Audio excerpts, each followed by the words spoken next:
Hi, this is Ernie Sloan, editor of Dog Fancy and Dog Channel. I'm here today with Sue Vedroska of the National Disaster Search Dog Foundation, and we're doing a training session. Sue, can you tell us about the dogs and what you're training today? Well, we're training our dogs today to find, well, they're continuing their training to find live human beings. So what we're doing is we're out at this rubble pile. We're going to bury some folks, volunteers or ourselves, whoever shows up. We'll bury them in the rubble, and then we're going to send the dogs up, and they'll alert by barking. Wherever the victim is located, they're going to bark continuously. We'll reward them, and another happy day. We do a minimum of 2 searches, 2 trainings a week, but we don't limit it to rubble, to concrete. We do wood, we do green waste, we do empty buildings, anything that we can find where that might be at a disaster scene where we might need to search.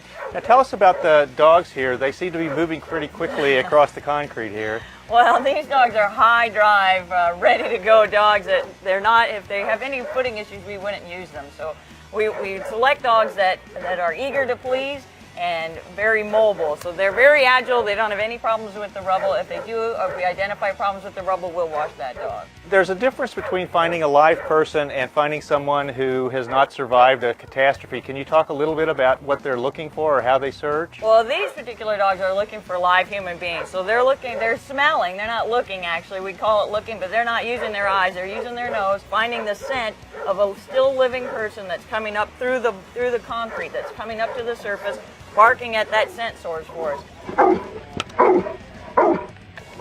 We do train them off cadaver, off dead people. We hired small pieces of cadaver in the rubble and train them not to alert on that. They're dogs, they're going to acknowledge that scent, they'll smell it, but it doesn't ever get them a reward, so they'll move on and find somebody that's still alive. Now, I know the National Disaster Search Dog Foundation rescues a lot of these dogs. What kind of dogs are you looking for when you get a dog into the training for the program? Well, we're looking mostly for retrievers because we've been breeding them for generations and generations to hunt, and we've exploited that for us, for our purposes.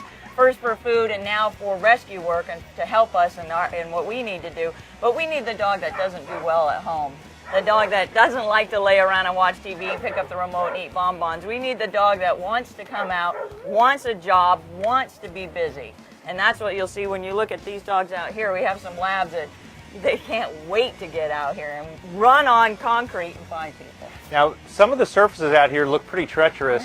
Even though it's a training practice, there's a lot of rebar, a lot of sharp edges. It's pretty dangerous to be doing some of this training. It's actually more dangerous for us than it is for them. If we had 4 points of contact, we'd be moving a lot better too. And they have the ability, if something's sharp under this foot, at the last microsecond, not to put any weight on that foot. You won't even notice a change in gait, but they'll just skip the weight on that foot and move to that next one coming down. We don't have that ability. That's why we tumble and fall a lot. Now, I know some of these dogs are what they call, have a high prey drive or high toy drive, so they're very energetic kinds of dogs, and they also are very agile. We think that they're finding people. They don't know that they're finding people. They know that they're finding a toy.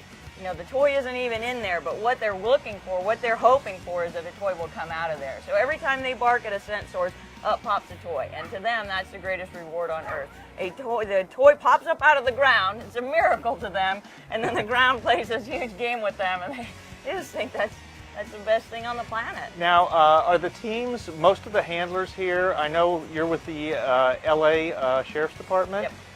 Most of the handlers here, either fire department, first responders, they're all volunteers, the primary goal is first responders, because we'll have the dogs at work, and then we'll be the first ones on scene, and we'll already have the resource. So if it's a situation where the dog can be used, we don't have to wait for the dog. We can put the dog into service immediately. There are civilians. We have a couple of ones out here hiding in a hole right now.